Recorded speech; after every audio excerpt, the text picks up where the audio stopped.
Welcome back, ladies, gentlemen, betting connoisseurs of all ages. This is the Moneyline Madness podcast. My name is Matt Chirico. I'm here with my co-host, Andy B. Andy, it's a nice, easy Monday morning. How are we feeling today? I don't think I could be better after this weekend. It's perfect. It was perfect. Everything was perfect, and pretty great weekend. So obviously a great week ahead, right? Very excited. Yeah, I mean, you started the week off on a high note. I mean, after that series against the Braves, your Mets are rolling now, full force. And honestly, I'm gonna say it right now. I believe you guys are the best team in the MLB. I'm gonna give you that credit. So the respect, is there, and it's been due. Probably a little overdue, but just because I'm a Yankees fan, I'm not giving that shit to you. And don't take it for granted because I'm not giving it to you for long. But right now, the Mets are playing the best baseball in the league, and it's showing. It's showing. So, how do you feel about that? I mean, coming off of a big division series win against the Braves, kind of really claiming first place again for yourselves. What's your thought process heading into this new week?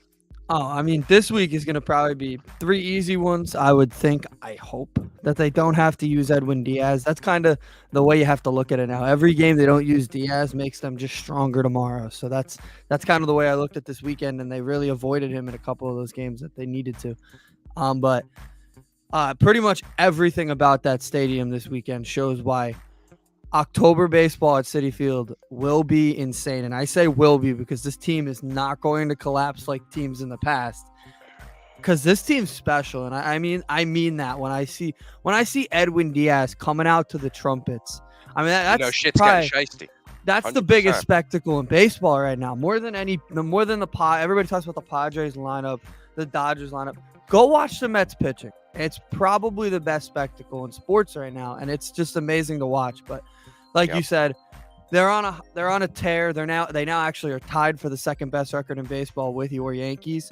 So I mean, not much going better for anybody else right now. I mean, it was a fantastic weekend, and Mets fans have waited for this for a long time, and Braves fans are very salty about it, and that doesn't get better than that. It's what you want to see from the Mets side of things. Yankees obviously had a little bit of a rough weekend, got swept by the Cardinals, and have lost now 5 straight. They're kind of looking to bounce back today. We're going to be discussing that a little bit later on, kind of some bets, capping off the episode with everything that we think is going to happen tonight on a smaller Monday night baseball slate. To start off the episode, though, we're talking a little bit of football. It's been a while since we've talked football on Moneyline Madness. I know Andy's super excited. Oh, yeah. We're not quite talking Georgia Bulldogs yet. Not yet. But we'll get there. But we are going to be discussing the AFC, and we're going to be talking about any value picks in the futures that we think could have any weight to them. So, Andy, without further ado, you want to run me through first division? We may as well kick it off. AFC East, closest, in vicinity to us, the New York Football Jets. So, you want to see any value, looking at you right now in that division for the futures? Why do they say New York Football Giants and not New York Football Jets? Is it because there's a baseball team that used to be the New York Giants? Maybe that could be it. Actually, I never thought of it that way, but right. I guess that makes sense. It's always been weird to me, but yeah. To start off, the AFC East is obviously there's no value in the division. No value in the division winner. You know who's winning the division. It probably won't be particularly close between the Patriots and the Bills just because the Bills are that much better. The key one, I think, for the Bills is Josh Allen's MVP line probably is probably plus money. He's probably my favorite to win the MVP this year. This feels like the year he wins it. Obviously, I've in the past have been a little biased watching Aaron Rodgers win it, and I still could see him win it, but when it pertains to the AFC, the best player in the AFC I expect this year will be Josh Allen. I mean, he has all the makings of a superstar. He already is a superstar, and this is finally the year I think he wins the hardware to prove it. So that's probably the AFC East bet that I would tail if I was Josh Allen MVP, little MVP run. Yeah, sitting at plus 700. He is the favorite right now. He is plus 700. Yes, at plus 700. Pat Mahomes right behind him at plus 800, along with TB12. The fuck is Tom Brady on there for? Bro, they're always expecting the most out of TB. Come on. He's Come not on. winning an He's father MVP. time. He is father time. Come on, man. Then you got obviously Justin Herbert right behind him. I'm expecting a massive year from Herbie, but Me too. we'll Yeah. get to his division in a little bit. Yeah. So hey, what's going on? Thank you for tuning in, tapping in. I cannot see who exactly that is because it says Facebook user, but I appreciate you tapping into the stream. Drop a comment, let us know any thoughts if you thinking these futures are looking juicy. I mean, one thing that I'm looking at right now, because like you said, that division, it's pretty lackluster. We know the Bills are really just going to sweep through that, and I mean it shows in their total or in their future pick. I mean, sitting at, I think it's minus 220, right? Yeah, minus 220. I mean, the Dolphins are going to have a good run. I think Tua's going to have a solid year, but I just don't see him putting them in the position to be better than the Bills. I mean, the Bills now have an established defense. They just picked up Von Miller. Von Miller. Yeah, Von Miller. They got him away from the Cowboys. I was thinking, because I was thinking Dallas. I'm like, he was such a Dallas guy, and he literally said to the Cowboys, like, please give me $2 million more and I'll sign with you guys. Yeah. And Jerry Jones' cheap ass decided to skimp out and not pay him in that bag. So they got Von Miller to solidify that edge rush, and now it's really a wrap because they already had a solid line. They already were pretty up there with that were stopping the run, and now you add a guy like Von Miller who's going to give you just massive, blitz game. I mean, come on, with the secondary of Poyer and Tre'Davious White. I know White's coming off of that injury, but I mean, Poyer's been one of the best safeties in the league last year. Yeah, I don't even think it's a question, to be honest. They're gonna. I think they win it by like 3 or 4 games. Like, I think the Patriots are gonna be probably the same as they were last year, but I think the Bills might go like 13-4. Like, they're that good. Yeah, the Bills are looking that good. I did just find one. Everybody's favorite quarterback in New York right now, Zach Wilson. His passing touchdowns is at 20.5. I'm hitting the over on that. He's got a squad this year. He's got an arm too. That kid can throw. Obviously, we know what he can do off the field because he's obviously everybody's favorite quarterback right now. He's slinging it on and off the field. On Let's and be off honest. the field. No matter the ages, he's slinging it everywhere. Love Zach Wilson for that. But 20.5 feels really low. I mean, how many did he have last year? I can't give you an exact total, but I'm saying he's coming in this year. He's got way more weapons. They just picked up CJ Uzoma. Yeah, obviously I love he's got another year of Denzel Mims, Elijah Moore, and I think Moore is going to have a fantastic season. They're saying he's looking really good in camp. They got Mekhi Becton now, somewhat in shape apparently, even though he was throwing up at practice. He's back in the trenches and solidifying that offensive line.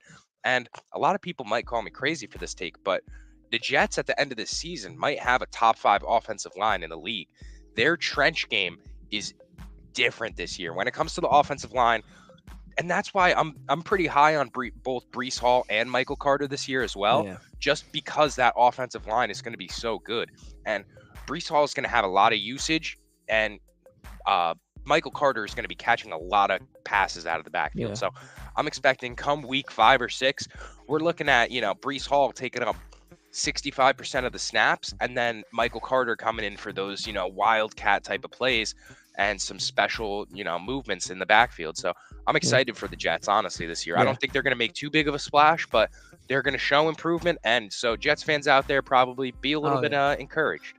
Yeah, and it says right here, 13 games played, 9 touchdowns, 11 interceptions. But tell me, can anybody actually name me one guy he was throwing the ball to? I think the only guy I can think of is Braxton Berrios, and he's at best a slot receiver when he's. I want to say their wide receiver 1 last year was Corey Davis, right? Yeah. I don't know if he played that much though, right? Yeah, and that's what I'm saying. So they got him from Tennessee expecting him to be like something, and he just absolutely squandered under the heat. So he'll play. I think Zach will play. Start from the beginning. He'll be prepared. Full off season. Yeah, 20 TDs. You're taking the 21 TDs. You're 21. taking the total on that. I think he might go pretty far over that. I think he's gonna be great. Good this year, for you, man. I hope Zach Wilson does have a good year. I hope the Jets fans just get something to cheer for, to be honest with you. Yeah, I mean they are similar to the Mets, so been in the trenches for a while, looking for that optimism, and you guys got it, so why not give some to the other, Lil Bro's in New York, so I get it. Michael Carter minus the Williams is my favorite running back on that team. I love Michael Carter. Yeah. Yeah, minus the Williams. It always reminds me mean, when I say Michael Carter, it doesn't feel yeah. right not saying Williams at the end. So Yeah, a little shout out MCW in a football episode of Moneyline Madness. Legend. We'll mention Michael Carter Williams, Philadelphia 76ers legend. Yeah. Why not? Yeah.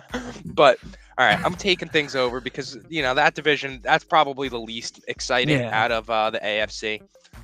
Actually, no, probably this next one that we'll get out of the way. Yeah, I think talking about the AFC South, right? Yeah. So looking at it right now, we got the Colts coming in. They just picked up Matty Ice, and I mean, they got a good squad. That defense has been good for a few years now, to the point where, I mean, you got Darius Leonard, you have a pretty stacked box down there as well, and I mean, they're really all that division has in the bag right now. I mean, the next up is Tennessee. So the Colts are sitting at minus 115 to win that division. Next up is Tennessee at plus 160. I actually think Tennessee should be the favorite still. They won the division last year. The only significant loss was AJ Brown. And it's a significant loss, don't get me wrong, but well, don't forget they lost AJ Brown. They lost Julio as well. Julio Barrios played for them. And their only wide receiver now is Robert Woods, coming off an ACL tear. True. They do have Traylon Burks, who I think is going to be really good. Traylon Burks has been having a great camp, apparently. Both teams remind me of each other so much. Quarterbacks that are really good, probably not winning you a Super Bowl. Yep. Matt Ryan had his chance at that. Yep. Great running backs on both sides, obviously. And pretty mediocre wide receiver rooms, although I know the Colts have Pittman, who everybody loves. So everybody loves Pittman, but I need to see him. Pittman along with who else they have? Paris Campbell. Paris Campbell can't stay on the field. And so, I mean, I love Campbell and I love Pittman as well. I think Pittman's the better one by just a slight margin considering his availability. But I think that, just like you're saying, they're two similar squads, but I ultimately have the Colts above them just because of that defensive presence. Yeah, I could see that. They do have a really good day of Darius Leonard, obviously amazing defense. But I was going through to see the quarterbacks because obviously they have probably the quarterback I think that has a lot of pressure on him in that division more than any of the other three, obviously, is Trevor Lawrence. Can't even find his passing props. Trying to find touchdowns. Can't find him. I don't know why. Well, so I got a Jaguars prop for you, and I got Doug Peterson as one of my potential top 3 for Coach of the Year this year. So I do not see an exact odds on that. I want to say it was coming in at somewhat of maybe plus. It's such a weird. I got. Here we go. Coach of the Year, Doug EP plus 1600. So. I gotta be honest. I don't think Dayball is in the running. No.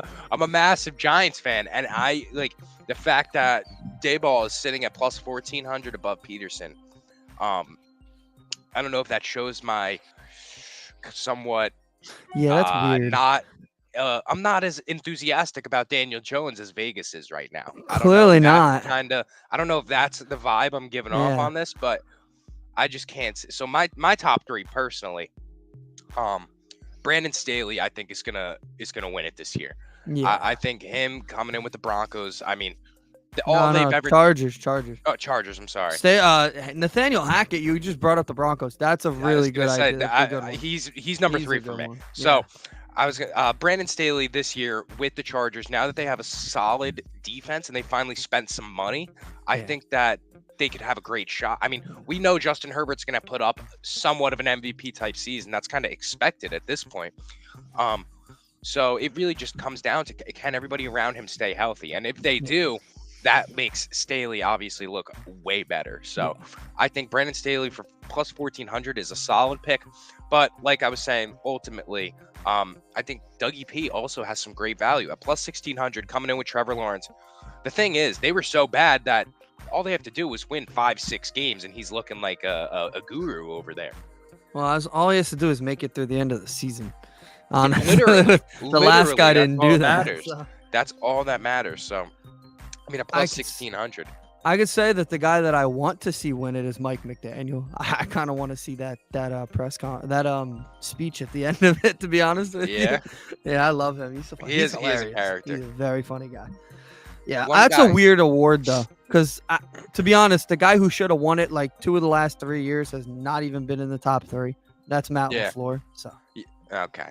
I mean, no, well, he definitely you're deserves respect considering the wide receiver room stinks and he's still winning games. But I feel like a lot of the NFL, they look at they look Aaron at it as Aaron Rodgers. Yeah. That's his greatness right there. So, I like Dan Campbell as well. If we're gonna be talking Coach of the Year, I like Dan Campbell as a coach. I want to see that one.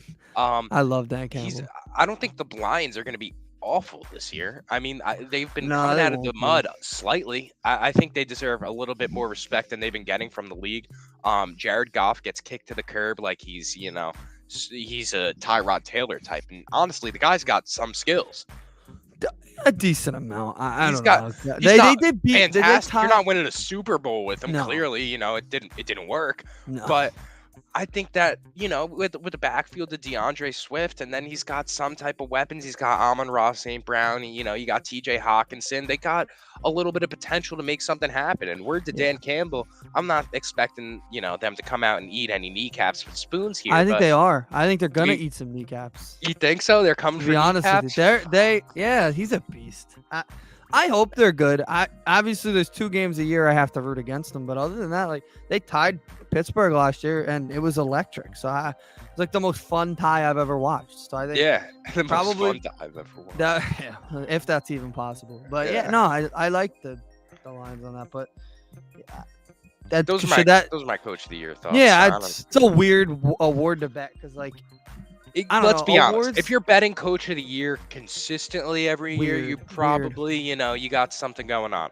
Unless it's a free bet, something's going on with you, bro. I feel like the only award that's not like popularity is the MVP. Like the MVP goes to who they think is they're the only sport that always gets it right when it comes to MVP. Like Aaron Rodgers won it 2 years in a row. You'll never see that. You saw that, I guess, in the NBA, but you'll never see everybody agree that somebody should be the MVP 2 years in a row.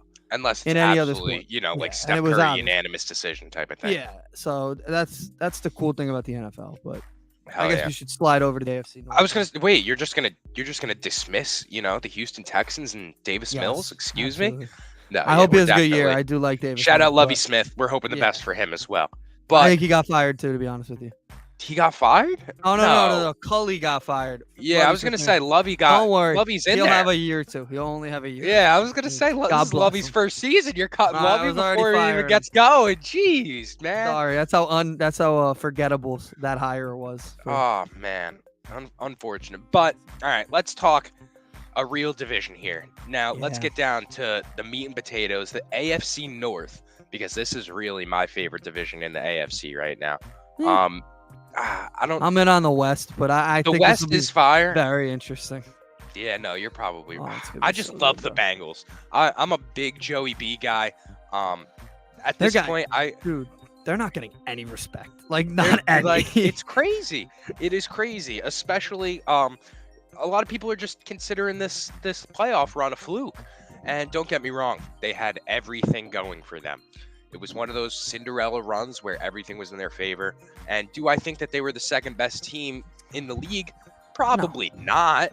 But sometimes it's better to be lucky than good. And that doesn't mean that they aren't a good football team at the end of the day. Yeah, I'm luck in sports is just apparently such a bad thing because I've heard that all weekend. But yeah, no, I don't understand why they're getting no love. If they had lost their entire team, then I get it. Like in college football a few years ago, Joe Burrow took a team to a national championship. The next year, they were like the 25th ranked team coming into the year. It's because their entire team left. In the NFL, that doesn't happen. All right, the Bengals didn't really have any significant losses, and they only gained on the offensive line. So I really don't understand why they're so disrespected. But honestly, I still don't think they win the division, but I think they're the second best team in the division. I don't think the Browns win the division because I'm sorry. If Deshaun Watson's playing at any point this year, bad job. Simple, bad job. Probably shouldn't be playing, probably won't be playing. I think the Ravens win the division. I think Lamar's going to be hungry. I think Lamar's going to be ready to go. Not a contract year. I think he has 2 more years, but he's obviously playing for big money. It's a prove-it year. Yeah, definitely. It's a prove-it year. He's coming off a year where he was barely on the field. They were staying in games with Tyler Huntley. This is a talented team. Their defense is scary. So I like the Ravens this year. coming back from a lot of injuries. I'm not saying that the Bengals year was a fluke. I just know that the Ravens are a better team when they're all healthy. I think the defense of the Ravens definitely gives them a little bit of a boost, but I said it to Ja. I'm sure you saw it, and you saw me talking Ravens a lot on most sports He's TV. a big Ravens guy, obviously. Jameer is a massive Ravens guy, but I'm sure all year we'll be hearing about the Ravens. get behind the difference in the offensive weapons of these two teams. I think the Bengals just have that much more firepower right now, and it's moving the needle so much more for me than what the Ravens have going on. The reason that the Ravens I'm skeptical of, they lost Hollywood Brown, their main wide receiver. They're relying on Rashad Bateman to be that guy in it's year 2 for him, right? He didn't really play much last year either. Yeah, he didn't get much burn. You're expecting him to come in year 2, be that guy in your wide receiver core, and then you're expecting 2 running backs, Gus Edwards and J.K. Dobbins, both coming off of significant lower extremity injuries, an ACL tear and an Achilles tear. It's tough for me to fully get behind the Ravens right now. I know they got a good line, they got a good defense. Lamar obviously is a great quarterback, great running back. But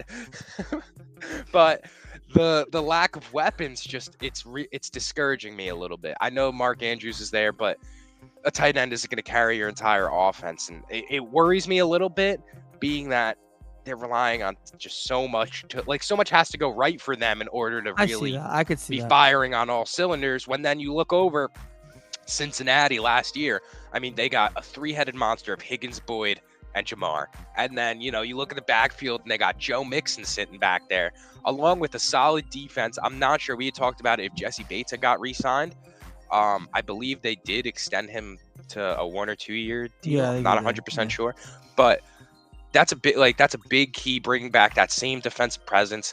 And I mean, the only real loss they had was CJ Uzome went to the Jets. Yeah. That's really the only thing that the Bengals are missing, and they gained a piece of their offensive line. For plus 180 right now, I really like the Bengals to win that division. I could see it. Obviously, like I said, I could see it. I don't think coming off of a Super Bowl loss, they're going to have the same hunger that the Ravens are going to have after missing the playoffs. The Ravens last year had a really talented team, and when Lamar got hurt, their season, it didn't shut down because they stayed in games, but they had no shot at going to the playoffs. This year, I think it's going to be very different. That's why I like the Ravens more this year after all that happened. I think they're both going to be the race. The other two teams in the division are mediocre at best with their quarterback situations once Deshaun gets suspended for the year. So I think it's a very interesting division. I'm not taking the Browns either, especially with this whole Deshaun stuff right now. I mean, it's just not looking good for him. I mean, I thought 6 games was pretty generous, and then the fact that the NFL appealed it kind of screwed him over. Once the NFL appealed that thing, he's hitting a year. There's no doubt in my mind. It's looking rough, and as we said, he's getting manscaped out the league. You hate to see it. I heard you that. just hate to say it. It's a fantastic thing, and I actually introduced. We should add a new segment. I said to Most Sports TV, instead of start bench cut, start bench Manscaped. We're blackmailing people from the league. Out of here. Get him out. I think he's 1, 2, and 3 on that list right now. No, literally, it's him and fucking Enes Kanter, and then Colin Kaepernick on the back end. God. Now, one thing I do want to discuss. I don't know how much I actually want to discuss it, but we forget about it a lot. Do you remember last season when Lamar Jackson left the game for cramps and he actually just had to shit? Yeah, I do remember that. That was awesome. Last year? Are you sure that was last year? No, that was last year. Oh, wow. I'm 90% sure that was last year. I think it must have been early in the season, but yeah, I remember that. Because they were my brother's a Ravens fan. I watch a lot of Ravens football. I want to say it was actually towards the end of the season because they had brought in Tyler Huntley and he got hurt. And they were like, who's going to be... No. Didn't they bring in Trace McSorley? Was it?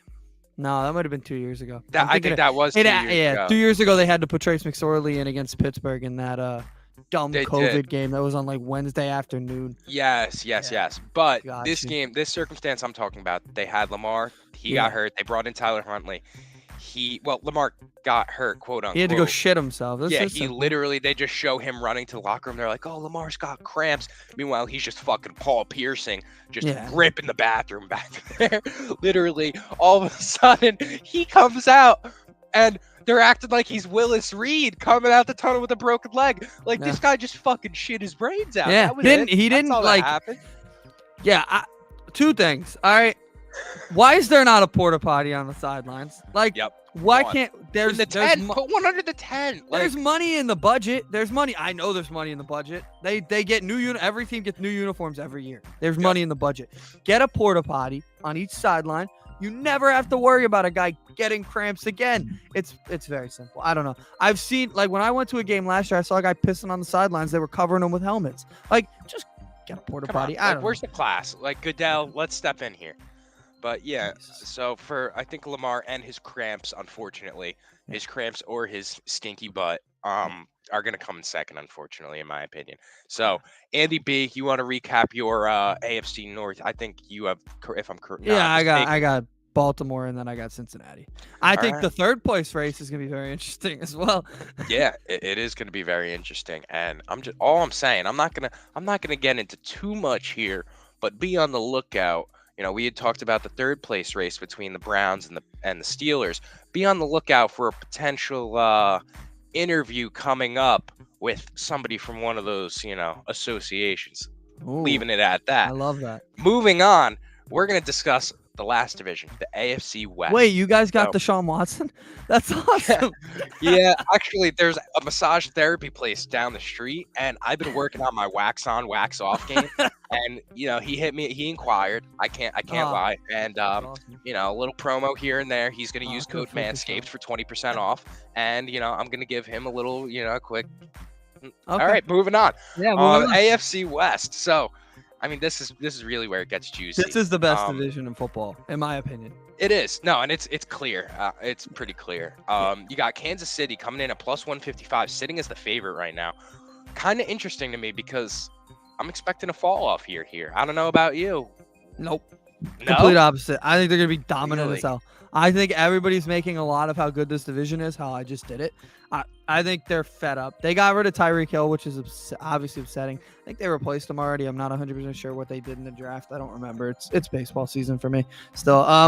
But I do know that they already have Travis Kelce. That makes me fine. They have always had pretty good depth in their wide receiver room. And they have Patrick Mahomes. So I really don't think they're going to fall off at all. Their defense is a little suspect still. But Andy Reid, they're going to figure it out. They're going to dominate. I still think the Chargers are so confusing to me because they should have been in the playoffs last year. They made a mistake at the end of the year. Yep, dumbass. The Raiders, stupidest game ever. Yeah, the Raiders got better. I think I'm still not 100% sure on that one. I know they got Devontae Adams. I was gonna say that's your dog. But sometimes dog. Sometimes you get worse when you add star receivers. The Browns did it with Odell Beckham. They started forcing the ball. When you have a college connection, the way that you're right. You're not wrong. Derek Carr have. Yeah, that's just not David Carr. I think I was good. Not David Carr. I'm sorry. The way that Devontae and Derek Carr have that connection, and they've been friends forever at this point. So I'm expecting the Raiders to have a good squad. They have a great defense as well. So I'm expecting a pretty good year from Max Crosby, Jonathan Abraham. I'm sorry. I think. Yeah. I think and so. I don't know. I think for plus 700, it's not awful, but I don't think they win the division. One thing that I'm looking at right now is the Denver Broncos. Yeah, let's not forget about them. They got better. Man, they got a lot better. And I know a lot of people are right now, the top two for MVP are actually like the top two fan voting wise. People are putting in bets for both Russell Wilson and Josh Allen right now. Those are the two leading MVP, bets for Vegas. All Denver needed was a quarterback. That was the whole name of the game. I mean, you look at that wide receiver room, Cortland Sutton, Jerry Jeudy, they're chilling. They got Tim Patrick as well, who we saw last year had a pretty good season. And then you add Russell Wilson into that squad, Javonte, Melvin Gordon, already solidified defense with a young star, Patrick Surtain. You got Bradley Chubb. Like, I really like the Broncos this year. I think they're going to be very good. I think they're probably a lock for a wild card, in my opinion. Like, I think I think they're better than Oakland. Not Oakland, Las Vegas, idiot. That's been years. How did I say that? Yeah, I think they're better than Vegas just because I don't think they have that. I think Vegas's defense is good. I think Denver's defense is great. Denver's defense is great. They have lockdown corners. They have that's the difference everything right you there. want. The secondary.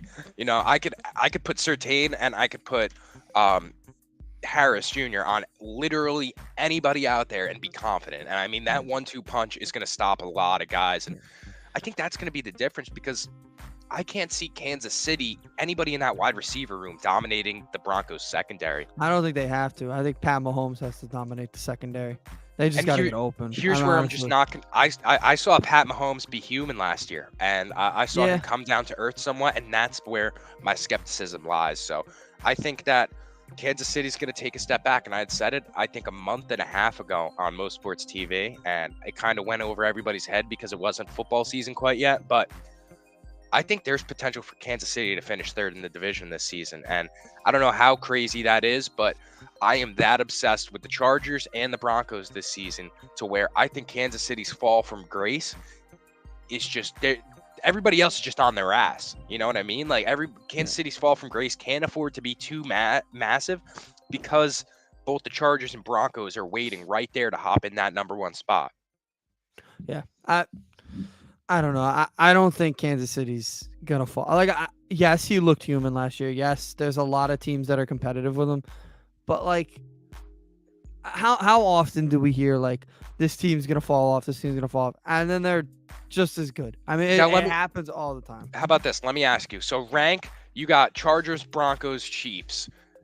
Take their offenses, weapons, quarterbacks into account. Top three, rank those offenses for me real quick. Chargers, Chiefs, Broncos. Chargers, Chiefs, Broncos. You think the Chiefs offense is better than the Broncos right now? Yes, because I think it has the connection already, because I think there's always been a lot of depth in Kansas City. And I think Andy Reid's a genius. So I think they're also going to get Clyde Edwards-Helaire back, and I think if he plays a full season, he's going to be one of the best running backs in football. So I think I get everybody's obsession with Denver, and it is a great on-paper offense. Rookie head coach, veteran quarterback with a rookie head coach could always butt heads. It'd be very interesting there. I think I have to see a couple weeks of the Broncos before I can really think they're going to be better than a team that won a Super Bowl not too long ago. Like, fair that's the enough. only difference. That's fair. Coming from that angle, it's fair. Now, here's where it kicks me. Rank these defenses for me. Chiefs, Chargers, Broncos. Defenses. Chiefs defense is terrible. It's dead last. That's the difference. It's Denver, LA. It's Denver, LA. If it comes down to a straight up shootout, which Kansas City finds themselves in more often than not, unfortunately, I don't know how much can Pat Mahomes do to keep, he's gonna have to literally be a touchdown machine, and I just holding him to such a high expectation. Obviously, he's Pat Mahomes. So, he's going to have a great season. But expecting the absolute world out of him and every case scenario, the same way that I'm talking about, the Ravens, expecting everything to go right, I just can't see them being perfect this season. And that's what they need to be in a division that stacked. I believe that remains to be seen with a couple of the teams. Obviously, you know how I feel about Vegas. I think there's a possibility that things can go wrong in Vegas. They have a head coach who's already failed once in his career, kind of on his last opportunity to be a head coach, a lot like Doug Peterson is. And a college connection to me isn't saving a team if they have a bad head coach, bad, personnel around them. But when it comes to the top three, it is such a top-heavy conference that it's gonna be so interesting seeing which one of them doesn't make the playoffs, right? Because I don't think they get all three teams in. I think there will be another team in the AFC North, so it's going to be very interesting to be truthful. Yeah. So your pick, you are going to be taking Kansas City Chiefs at plus 155. Yep. All right, and I'm going to be taking. I'm just going to say it. I'm going to be taking the Denver Broncos at plus 260, and Broncos Nation. No love for the Chargers. Let's ride. Let's ride. Let's ride. My favorite thing about this summer has been every college team ever making fun of that. It's I've seen fantastic. everybody, every I love it quarterback. so much. I'll just be sitting in my room sometimes, and I'll just look around the room, just see That's just right. nobody but me, my girlfriend maybe. And I look at her in the face and I'm just like, let's ride.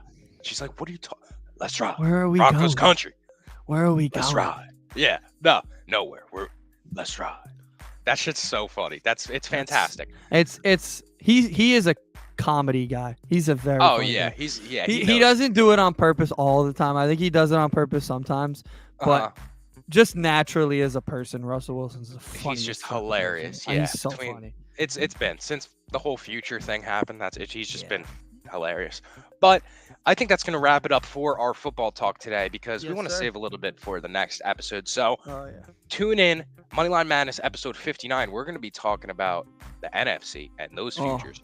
I love the NFC. Yeah, the NFC is great. But don't go anywhere because we're going to be wrapping this one up with some MLB picks. Now, obviously, we had mentioned earlier, Andy had a great weekend. I mean, his Great Mets weekend. blew out the Braves in a series. Everything that Andy could have wanted to happen, happened. Jacob deGrom came out and looked dominant. And he just, 12 Ks on fucking 75 pitches, dude. It's insane. Holy shit. He's amazing. That's just, it can't be stated enough how insane that is. That is just absolutely incredible. And just, I've never seen a pitcher so dominant. Until the trumpets sound. So, God. it's just, it gets really shiesty. It gets really shiesty over there in Queens right now, and those boys got things going. So, Andy, you want to kick it off with your bet for tonight because you guys play at 7:10. Chris Bassett, Bassett Hound, he's got that dog in him. How you rocking tonight?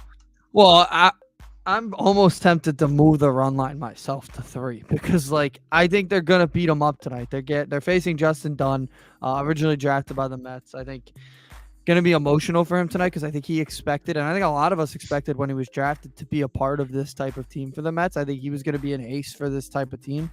Unfortunately, his career has not gone very well. He got traded this offseason again, so making his season debut, been in AAA, been decent at best in AAA. This is a bit better than a AAA lineup he's facing tonight. So I think I'm very tempted to just move it to Mets -3 and just go with that because I think this is gonna be a blowout. I think the Mets are gonna walk all over him. You guys are just rolling, and then you couldn't have asked. I don't want to hear what Corey's always talking about. Oh, the Mets have such a hard schedule compared. Look at who the Yankees not anymore. Blah, blah, it's blah, over. Blah, blah.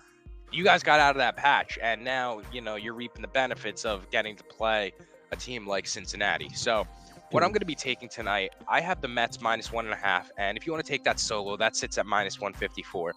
But I'm going to be combining that with Francisco Lindor 2+ bases. That itself sits at +100. I like both of those as individual bets, but if you want to parlay them, they sit at +210 together. So, I'm good with dropping. You could drop half a unit on each of that and then a full unit on the parlay. And I'm going to be riding that one into the sunset because the Reds stink. And a guy like Dunn making his first, MLB appearance against a team like the Mets just doesn't seem like a recipe for success for Cincinnati. Yeah, bringing back the schedule thing, just go. You could look at what the Mets have the rest of August, and it's tough. They play the Yankees and Dodgers and the Phillies a bunch of times. I think the Braves. After that, this team could win this division by 8 or 9 games. They have I just want everybody who's listening right now, later after we're done, go look at the Mets schedule in September. And then get ready for October because it's going to be, when I say the biggest pent up, they're going to be waiting to play a good team again. They do not play one for a good span of 3. I think they play the Pirates, Cubs, Pirates in a consecutive, So what I'm hearing is my agenda come September is it's going to be the Mets have played nobody. It's going to be the Mets have played nobody the past few weeks. And as soon as they run into anybody, they're going to shit their pants. So that's the angle I'm going to be coming with. I just want somebody to tell me over here. Yeah, 100% you're going to be. I just want somebody to tell me what lineup's coming into Citi Field and beating Jake and Max back to back. Yeah, no, that's a nightmare. That's tough. And what was it, Jeff Passan last night that had tweeted? Jeff Passan, he really put it. Well, you said it like you're a French guy. Poisson. What's that? Poisson. Poisson. Chef Poisson. I saw Chef Poisson put out a Yeah. tweet last night. But yeah, Passon put out a tweet last night basically saying, You're the a Mets nightmare. before DeGrom came back were a good team. The Mets after DeGrom coming back are a nightmare in October waiting to happen. So, Oh, yeah. I mean, hey, I'm right there with you in terms of betting on it if they're going to be making us money. So I am with that. I got another pick for you. I'm going to be taking my talents over to Baltimore for this one. I've Nothing never heard too that crazy. Yeah, not words that are said often. Not at But all. I'm going to be saying it here.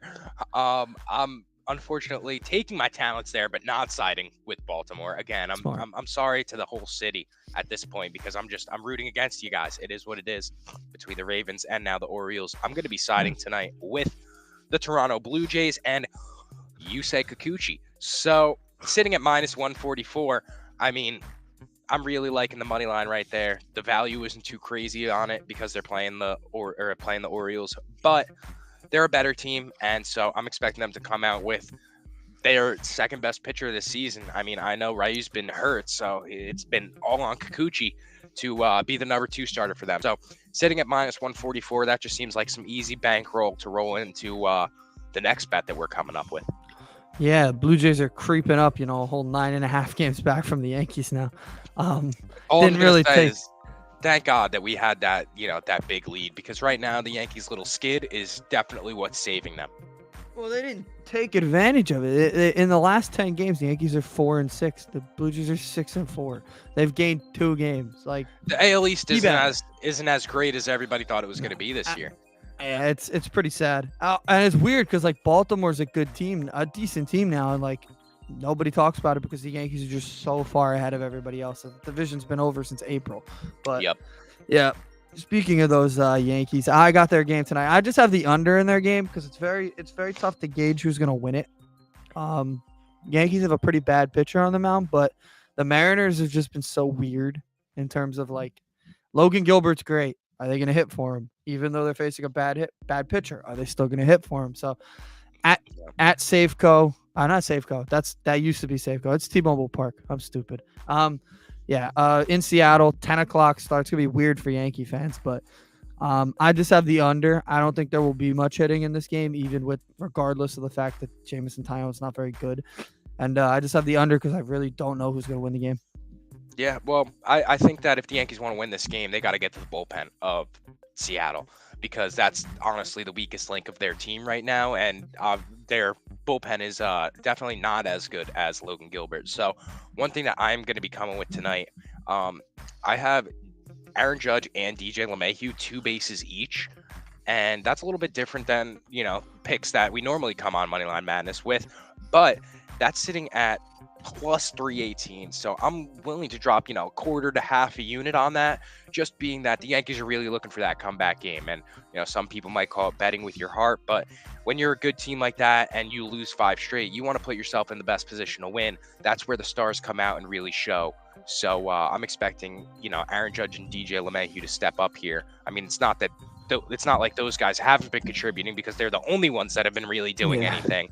So taking both of those at plus 318, I'm liking that a lot. And then another one that I have for that game that I'm also willing to throw a somewhat smaller unit size on. I really like Aaron Judge to hit a home run and then the Yankees to win tonight, all in all. So I'm not digging the Taillon first 5, any of that. I think if the Yankees are going to take this game, it's going to be close in the beginning, and then the second half, 6 to 8 is really where they're going to pull away.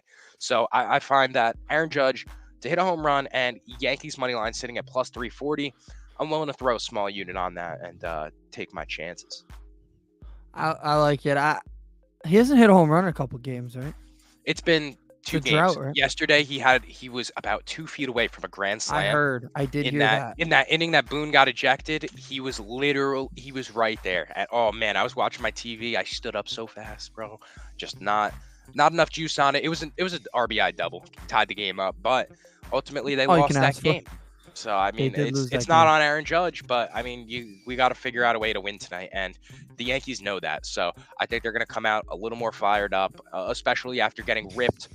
Last night was a loss, but they were put in an awful spot off rip by the umpire. I mean, both pitchers were put in horrendous situations to where they both were forced to come in the zone because this guy was just calling a horrendous game. And it caused both Wainwright and then Montas as well to, they were forced to come in the zone, and we saw it was 6-6 come inning 4. So there was 380 pitches thrown in that game. It was 5 hours long almost. I mean, that's ridiculous. I was on the ump, and that's on the blue. We need robot umps at that point, because this guy, I don't know what his name was. They had said it yesterday.